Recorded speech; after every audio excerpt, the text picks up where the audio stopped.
This week, I want to talk about the upcoming presidential election. Now, I know some of you, just hearing that, have already gotten into a rage because you've decided who you're voting for, and no one can tell you nothing. This is a problem with the country today, is that we're too busy on our side of the fence to even think about having a discussion about the issues. Yes, the issues. When I say the issues, that means the stuff that's going to happen once the man or woman wins and we have to deal with the consequences of the election. I understand that this year is even more supercharged in 2016, and the majority of people are voting for or against somebody and not for the country.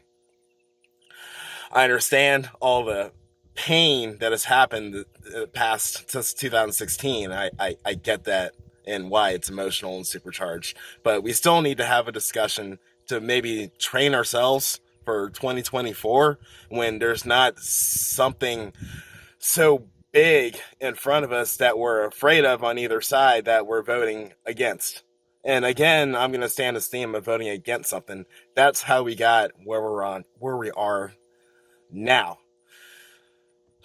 So I'm going to go back maybe like a few days ago. I've been posting things on my feed, trying to get a reaction, understand where everybody's at. A couple of crazy ideas. The idea that was posted was maybe we should go back, do something like the Masked Singer, where we just have the issues on paper and people vote on the issues and not on the popularity, emotion, vitriol, or playing to the base. And we can actually have someone in office who's going to do something for the people, not their own ego, not for their party, and not for attention. This isn't me bagging on a certain candidate. This has been going on for a while.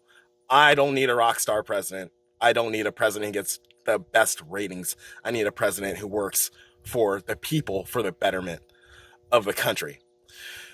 So again, how do we get here? We got here because we're so quick to be against something. So we see something online, like, for instance, the Masked Singer thing that I just mentioned before, and we immediately say, oh, that's a stupid idea.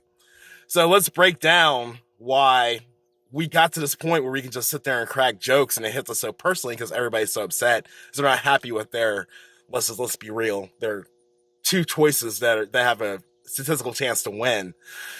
It's because we've gotten so ingrained in the popularity, the fireworks. I want someone that excites me. I don't need someone that excites me. I need someone that's close to my views. That's what I'm voting for. I don't care if they don't have a chance to win. It's about my principles and how I feel tomorrow morning when I clean all that dirt off me because I voted for someone I'm 100% against. Don't get me wrong, I haven't made my decision for this election. I'm indecisive. I'm part of that, let's say, 2%. It might be up to 20 or something ridiculous like that, but that's still not enough to offset everybody's already made their mind. So where do we go from here? What I want you to do is to look at an idea that you've never seen before, and instead of just throwing it in the trash, take out, well, I like this and I like this, but I don't like the consequences of this. And how are we going to do this? And don't run into a tirade of how we're going to do this. Do the research, vet the candidates. A meme cannot contain an answer to all your questions. So go to the candidate's website, email the candidates. They're hungry. They're going to answer you. There's going to be 20 million videos and forums coming up in a few months that you're probably going to ignore. I'm asking you not to ignore it. I'm asking you to know who is on your ballot. There's going to be a libertarian candidate. There's going to be a green candidate. There's going to be two candidates we all know, a Republican and a Democrat. Let's do better and actually go through it and vet who they are. It was said before that elections have nothing to do with what happens in my personal life. Now, you all know that's a lie with COVID. Whether you believe it's a hoax or not, it's affecting your personal life. Let's talk about the schools, education. Let's talk about the deficit we eventually got to pay back, and our children got to pay back. It's going to be hanging over our heads. Let's talk about the wars of nowhere, our troops who are being killed and we're not talking about. See, elections do matter. Decisions matter. Your decision to actually think about who you vote for, it matters. Whoa.